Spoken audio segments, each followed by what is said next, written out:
This is England. England before June 6, 1944. From these shores, the United Nations was soon to launch the greatest military expedition of its kind in history. The cross-channel invasion of Europe against the Nazi power. Vast preparations were being made. Huge quantities of materiel and supplies collected.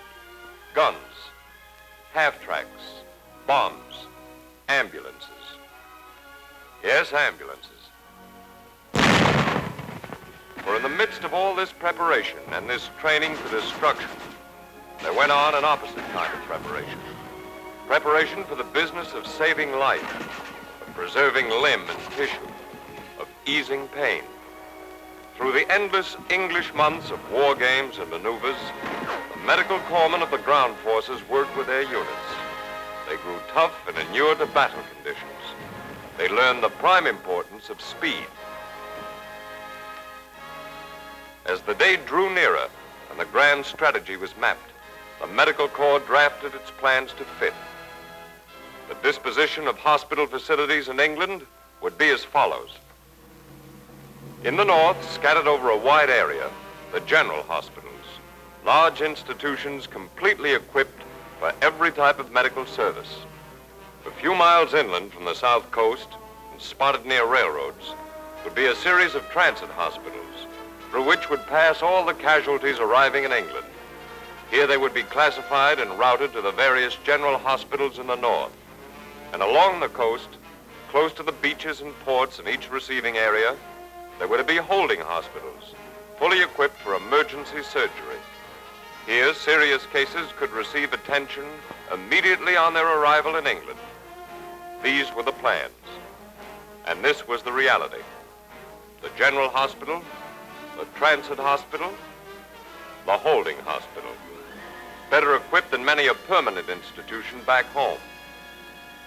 The tent stood empty, ready, waiting for the day. June 6th, D-Day. The great plan is put to the test.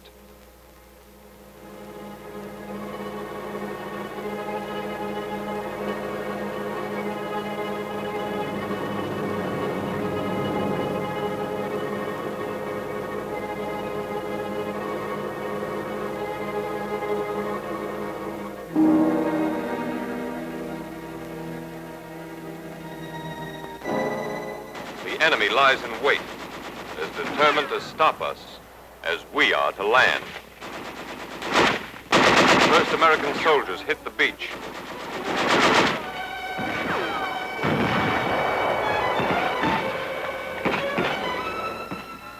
The medics have moved in with them and their work begins. Aid stations are established on the spot, and an astounding record starts piling up. The checkup later reveals that 80 to 90% of the wounded received medical care within 10 minutes of being hit. Immediately, the business of evacuation begins. Worst wounds get first priority. Right back they go to the boats that landed them but a short time before. This is part of the plan. Where the LSTs are unable to come in close enough, the smaller craft are used to get the wounded to them.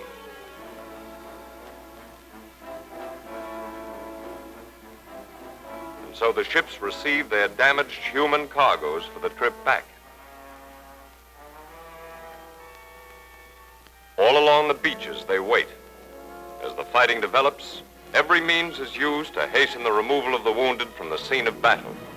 The jeep of all trades is pressed into service and proves itself again.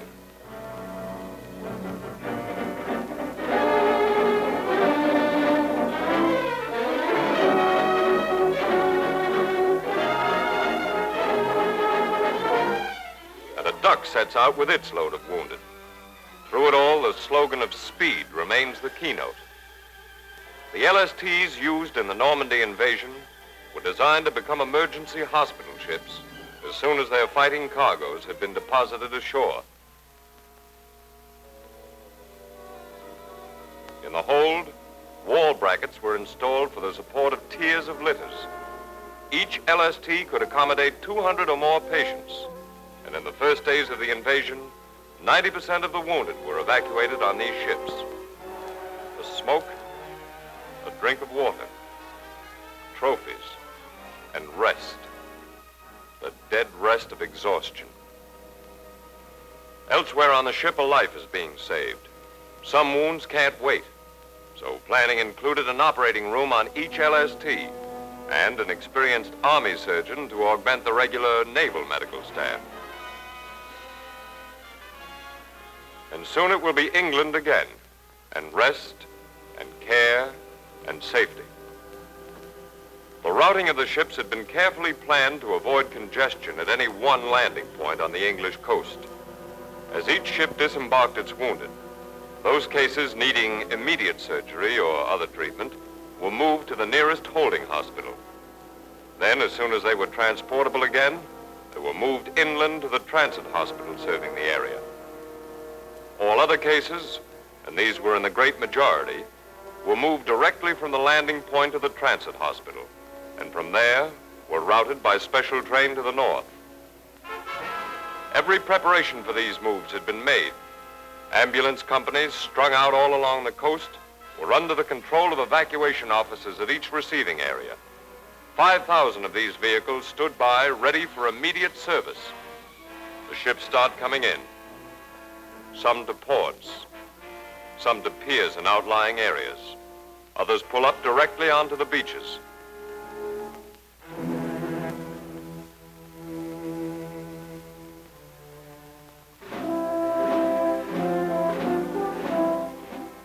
No time is lost in moving out the wounded. Specially trained sanitary companies take over the litter jobs and the business of unloading begins. Evacuation officers supervise. The disposition of each litter case has been decided.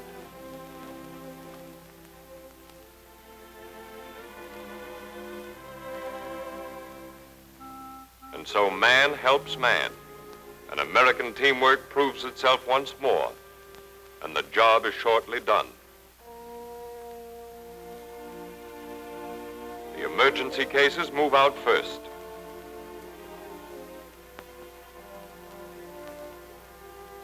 Often it's only a matter of minutes before a dangerous wound has been x-rayed, a decision made, and a patient readied for surgery.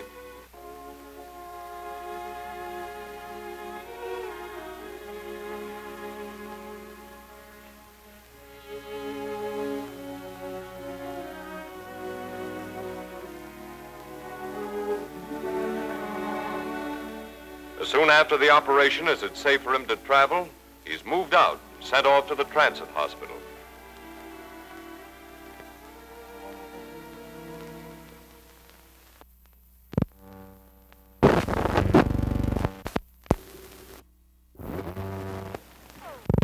In Normandy, the fighting has moved inland. In the last war, when a soldier was wounded, he just had to watch and wait until an aid man found him. Now the order is reversed. The aid man does the watching and waiting, and is at the side of the casualty as soon as he becomes one. In addition, the American corpsman today, unlike his counterpart in previous wars, is qualified to administer morphine and plasma and to render numerous other services to the wounded. All this is making a vast difference in the saving of life.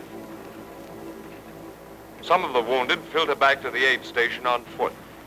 But evacuation by walking and hand litter bearing soon gives way to the faster method of evacuation by jeep.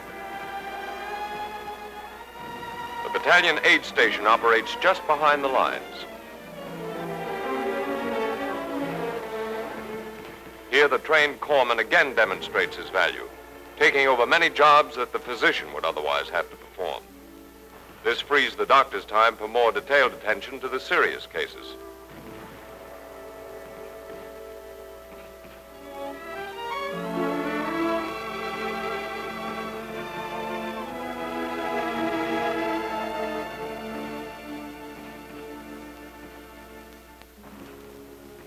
Next, the wounded are brought to a collecting station a mile or so farther back. There are facilities here for further emergency treatment if needed.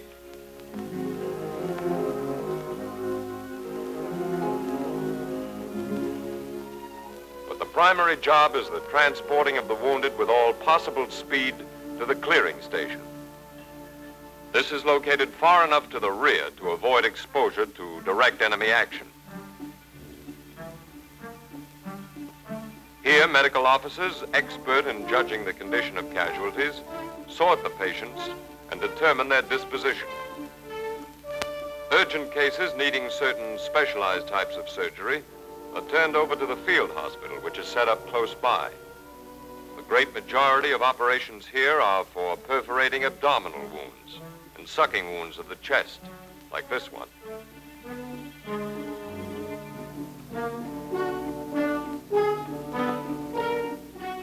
Whole blood flown in from England consolidates the gains that have been made by life-saving plasma at the front.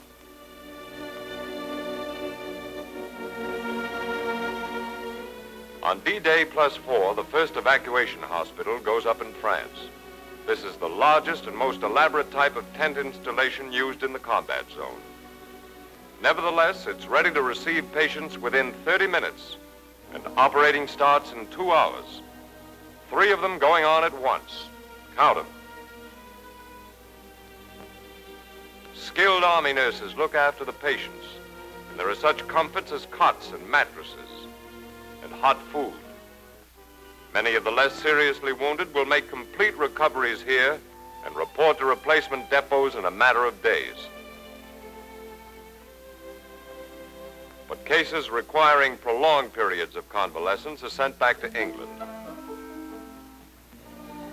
Plane evacuation, expected to begin about D-Day +7, has actually begun on D-Day +3. Within a fortnight, we're flying out more than 1,000 wounded a day, and sea evacuation has been almost entirely supplanted.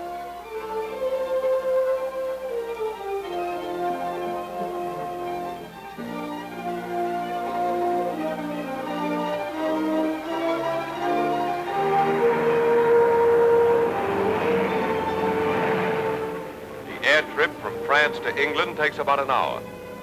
Speed has won another triumph, and it becomes a common occurrence for a soldier wounded in France in the morning to be resting in a general hospital in England by evening.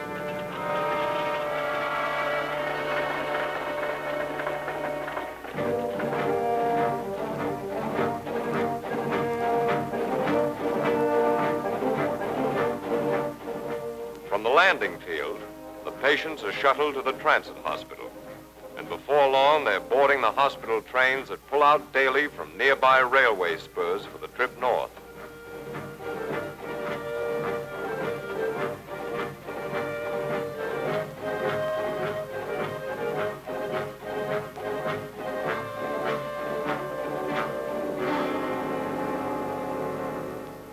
And the last leg of the journey begins.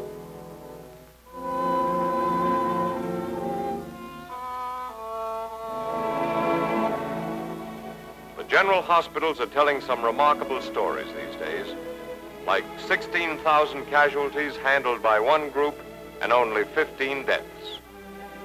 What is making such records possible, of course, is the fine condition in which patients are arriving, due to the splendid work of units all along the line. In the first 2 months of the invasion, some 76,000 wounded were handled by the medical department.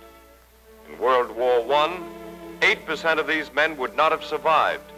Today, less than 3% are being lost. And many who would have been invalided for life will be totally healed.